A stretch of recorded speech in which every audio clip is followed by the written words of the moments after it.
Hello mga kaibigan. Mag-online healing naman tayo mga kaibigan, no?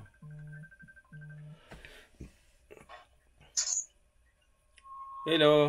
Ay, hello po. Magandang umaga. Magandang umaga. Ay, medyo madilim po. Opo. Saan ka ba? Taga saan ka? Taga Bohol po ko, pero nagtatrabaho po ko ngayon sa Cebu. Sa Cebu ka? Opo. Bohol. Ano ba yung sakit mo? Wala naman.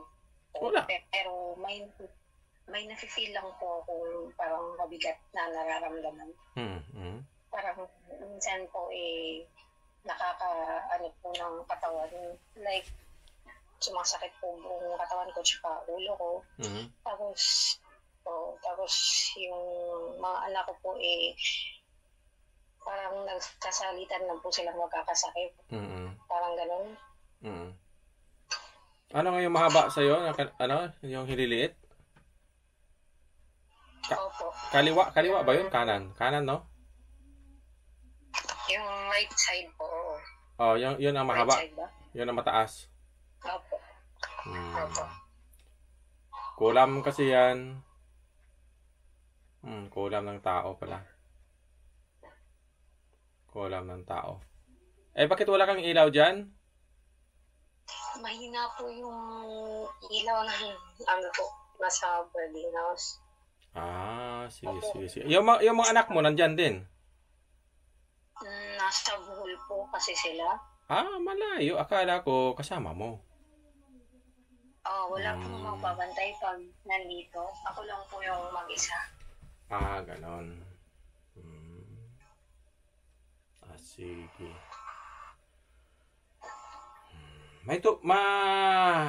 Ilang buwan na yung sakit mo ngayon? Nagsimula po to ng January. Pero parang kinakalimutan ko lang po kasi parang nawawala-wala naman po. So, bumabalik. Tapos hindi ka nakatulog na maayos? Opo. Like, pagdating ko po galing trabaho, parang 5 oras o ilang oras pa bago ako makatulog. Parang nag-overthink pa tapos parang magulo yung isip. Magulong isip. Tapos nalalabo mata mo, di ba? Yan ang gawa ng kulam. Basta tandaan mo ha, mataas yung hililiit mo na kanan. Kasi pag ginamot kita ngayon, babaklasin ko yan ngayon. Maganda talaga ibalik talaga sa mangkukulam. Magpapantayan siya, ibig sabihin, tanggal na yung kulam. Magkuha ka muna ng tubig na Tubig na isang baso lang muna. Isang baso lang muna. Isang baso? Muna. Isang baso lang muna. Kaya unahin ko muna, baklasin ko muna yung kulam bago kita gamutin. Tanggalin ko muna yung kulam, ibalik natin sa mangkukulam. Tapos bago kita gamutin, sisilyuhan.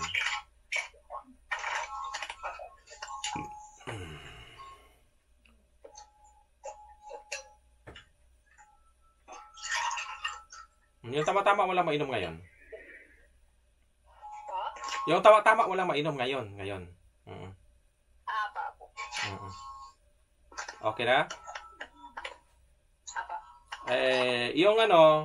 Yung cellphone, itong mukha ko, ilagay mo sa bunganga ng baso, sa taas ng baso. Ilagay mo lang. Ibitawan mo lang. Huwag mo hawakan ng baso. Huwag mo hawakan ng cellphone. Bitawan mo lang. Tabi-tabi ka lang dyan. Okay na ba? Sige, dadasalan ko na. Magsabi lang sa'yo pagtapos na, ha? Kaya para mainom mo yung tubig. Saglit lang. Dadasalan ko yan. Magsabi lang pagtapos na. Huwag mo lang hawakan. Tabi-tabi lang. Bitawan mo lang cellphone.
Sige, inumin mo yan. Apa. Inumin mo. Baklasin ko muna yung kulam mo. Bago kita gamutin.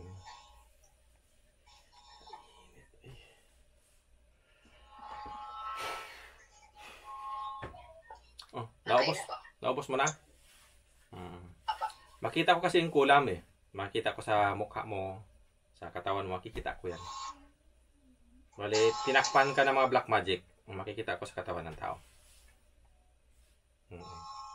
Kahit doon sa picture mo, sa mga kamay mo, makikita ko yun. Ibang kulay sa katawan mo. Pati sa noo mo, ang dami. Sa ulo. Silipin mo yung kamay mo. Nainom mo na lahat? Ubos na? O, tingnan mo yung kamay mo, pantay na yan. Sukatin mo. Yung katulad sa pagsukat mo kagabi.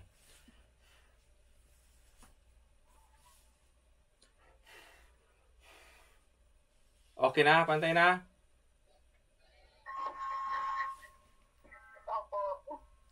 Magaling ka na. Baklas na yung kulam mo. Maya-maya, isisiliwan kita, gagamutin kita. Ganun siya pag ano. Kahit yon, pwede na yon. Ginamot na kita noon. Wala, tinanggal ko lang. Tapos binalik sa mga kukulam, pinaparusahan sila. Kaya nagpapantay ng hilit. Ibig sabihin, wala nang kulam sa'yo. Pero gagamutin pa kita ng normal. Kaya sisiliwan kita. Para hindi ka na basta-basta balikan ng kulam. Sisiliwan kita, proteksyon yung katawan mo. Maging okay ka na.